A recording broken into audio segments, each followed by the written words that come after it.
Et qu'il y a des similitudes avec, avec la région. En fait, on parle de personnages fictifs réels qui sont... Vous pouvez me dire à quelle date est mort Jules Verne et à quelle date commence le premier Arsène Lupin? Jules Verne, je ne sais pas. 1905, Jules Verne meurt, la relève est prise par Maurice Leblanc. Oui. Été 1905, Arsène Lupin arrive, Jules Verne... C'est Richard Quetzine, paix à son âme, qui en a parlé aussi, en fait, très bien. Richard Quetzine, effectivement. Il y a une seulement la mémoire sur les objets comme ça, il y a une continuité, c'est exactement ce qu'on vient de dire. Non. Mais ce qui est intéressant, c'est que dans Lupin, en fait, on parle de trésors, bien entendu, des choses comme ça, mais aussi on parle, comme on parlait aussi bien Arnaud Détoile, c'est que la figure d'Arsène Lupin est un grand monarque, quelque part, dans les nuits creuses, enfin, il y a toute une symbolique qui est propre, en fait, à l'Agartha, au grand monarque, donc c'est pas seulement des trésors matériels, c'est ça ce qui est intéressant. C'est qu'est-ce qui les a motivés à écrire sur le livre de Ronald, d'une fiction, quelque chose qui se rattache à une histoire d'un territoire.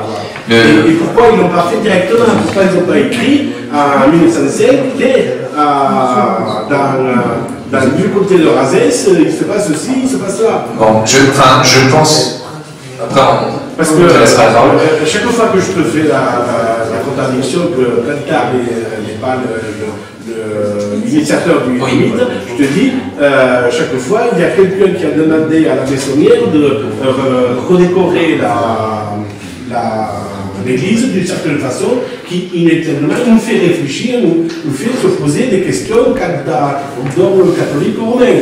Sans mandat, non. Le regard.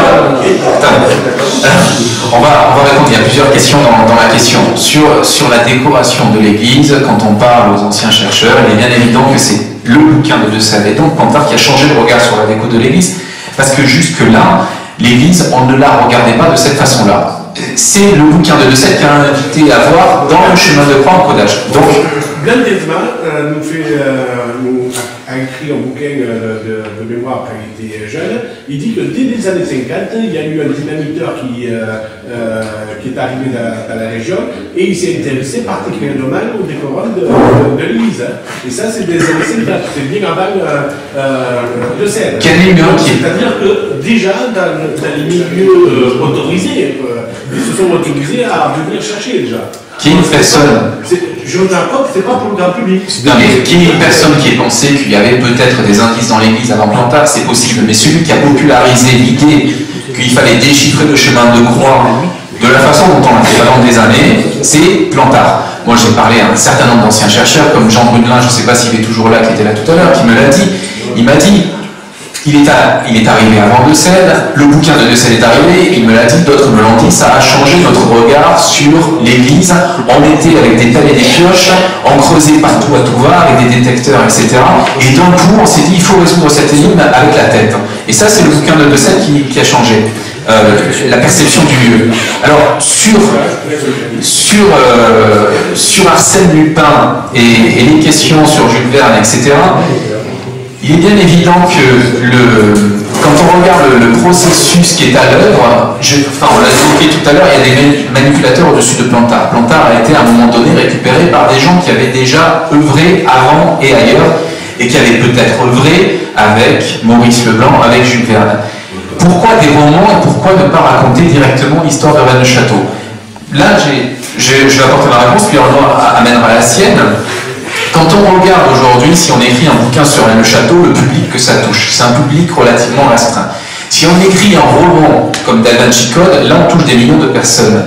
L'avantage du Da Vinci Code, c'était que la connotation était directement, il nous renvoyait directement à Rennes-le-Château. Non, il n'y a aucun moment, enfin je veux dire... Sommière, Saint-Clair et tout ça, c'est extrait de la mythologie, castelrennaise. Il y a des clins d'œil à Rennes-le-Château avec Saunière, le conservateur du Louvre, avec Bézufage qui renvoie à la commanderie du Bézu, mais à aucun moment les personnages ne viennent sur Rennes-le-Château. C'est exactement le même type de clin d'œil si on regarde le procédé narratif que Gélis qui apparaît dans les écrits de Maurice Leblanc. C'est exactement le même principe. On cite un nom et ça renvoie à quelque chose. À aucun moment dans Da Vinci Code il n'atterrisse ici. Personne ne vient ici. Ça se passe à Paris, ça se passe en Angleterre, mais ça se passe jamais dans les Corbières. Et je pense que le roman touche énormément de personnes, le roman policier notamment, avec Arsène Lupin, c'est-à-dire qu'il s'agit de familiariser les gens et de préparer un petit peu les consciences à un changement. Moi, c'est comme ça que je le perçois, c'est une représentation que j'ai, c'est hypothétique, on est d'accord. Mais Chicotte, c'est un très mauvais roman, tu es d'accord? Alors, je ne jetterai pas le Da Vinci Code.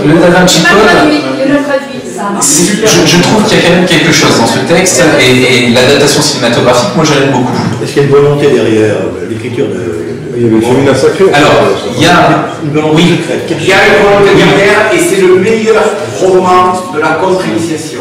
Oui, je pense aussi. Le meilleur roman de la contre-initiation. Oui, Da Vinci Code. Pour répondre à votre question, si par exemple vous êtes dépositaire d'un secret que vous avez juré de ne pas le dévoiler, et on vous demande de le transmettre, vous faites quoi? C'est sûr, moi je dis, tous mes copains qui le savent que le dire, ne me confie pas ce que je suis quelqu'un qui peut l'être.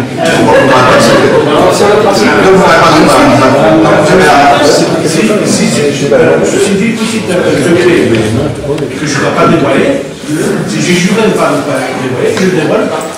Oui, vous êtes aussi chargé de le transmettre pour pas qu'il disparaisse. Chargé de transmettre. Un secret, s'il reste trop secret, disparaît. J'écris Il y a une limite entre l'ésotérique et l'ésotérique. On va demander à Chamaille. Oui, il est caché, Chamaille.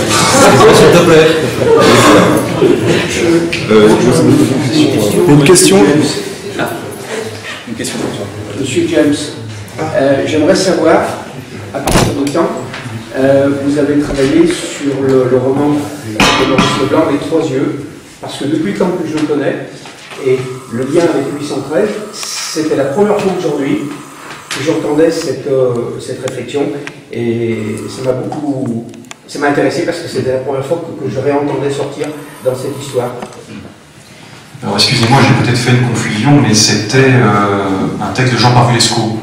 C'était pas moi-même. J'ai en fait lu une partie du texte, qui d'ailleurs a été également lu par Arnaud d'Étoile, qui s'appelle Arsène Lupin supérieur inconnu, qui est un texte sur l'ouvrage de Patrick Ferté.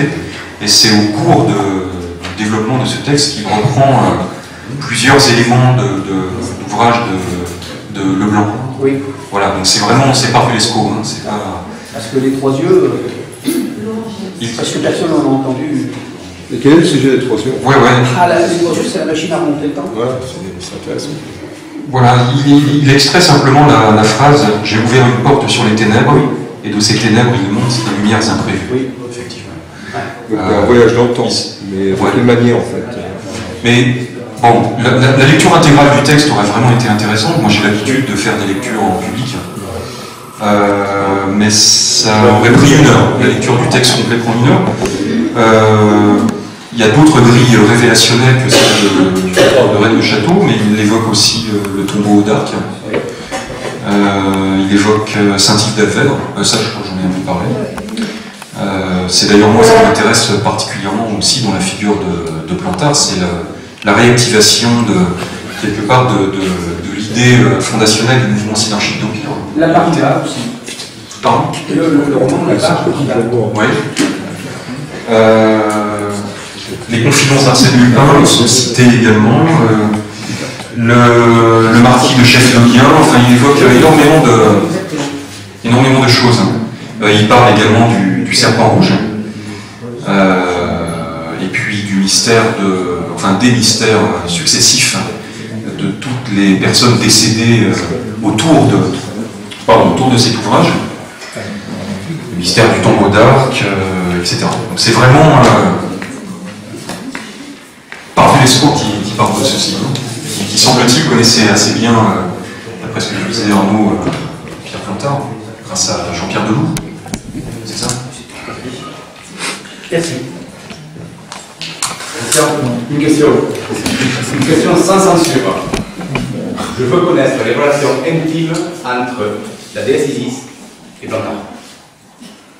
Je veux ton avis sur la question. Je sais, tu es pas bête, tu as étudié, on a discuté en aparté. Je veux ton avis sur la relation entre Plantard et la déesse Isis, ou si tu préfères, ton avis entre Plantard et le temple antique. Et sans censure. On est là, on est à chercher à se mettre. On n'est pas dans Non, mais entre Plantard et le temple antique,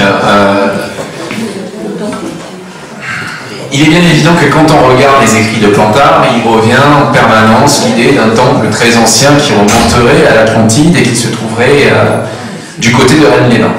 Bon. Tu veux connaître mon opinion intime sur le sujet. Je pense que Plantard a vu quelque chose, mais il n'est pas arrivé dans la région par hasard, déjà, donc quelqu'un l'a amené ici, les documents l'ont amené ici, il a cherché quelque chose ici, et il a vu quelque chose ici. Et c'est pour ça qu'il a construit ce mythe ici et pas ailleurs. Voilà. Après, c'est ce que j'évoquais tout à l'heure, la façon dont il l'a vu, je ne peux pas aller plus loin que ce que j'ai dit. Soit il a eu une vision médiumnique qui l'a poussé à trouver quelque chose et à entrer quelque part, soit il a passé une porte comme c'est suggéré dans ses textes, puisqu'il y a cet ordre-là aussi, soit il a trouvé des vestiges plus conventionnels, archéologiques, et il les a trouvés d'une façon plus attendue. Mais au jour d'aujourd'hui, quand on veut être honnête, on ne peut pas répondre à cette question de manière affirmative. Sur Plantard, il manque énormément d'éléments.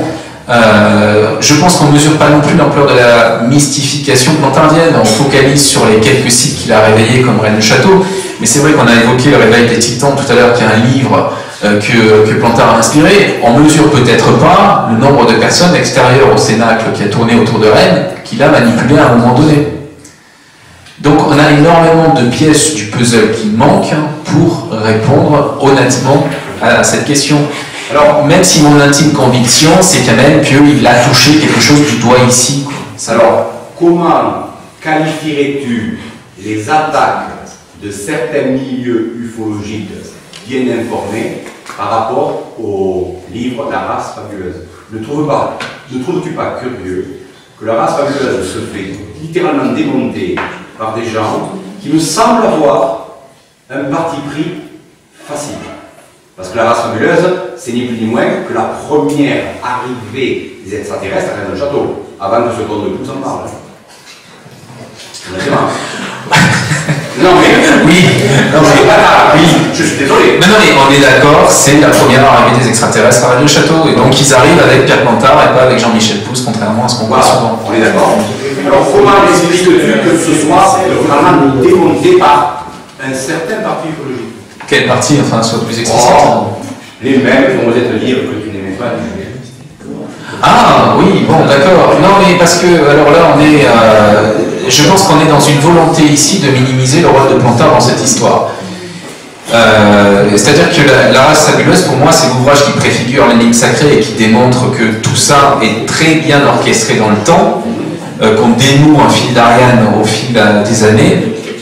Et minimiser l'importance de Plantard dans la confection de ce livre-là, eh bien, c'est minimiser l'importance de Plantard tout court, et c'est écarter un sujet que Plantard a évoqué, mais alors pour une raison que je ne m'explique pas, il ne faut pas l'associer à Plantard, c'est effectivement la question extraterrestre. Ça gêne beaucoup de personnes, même si on peut le prouver par les textes. Voilà.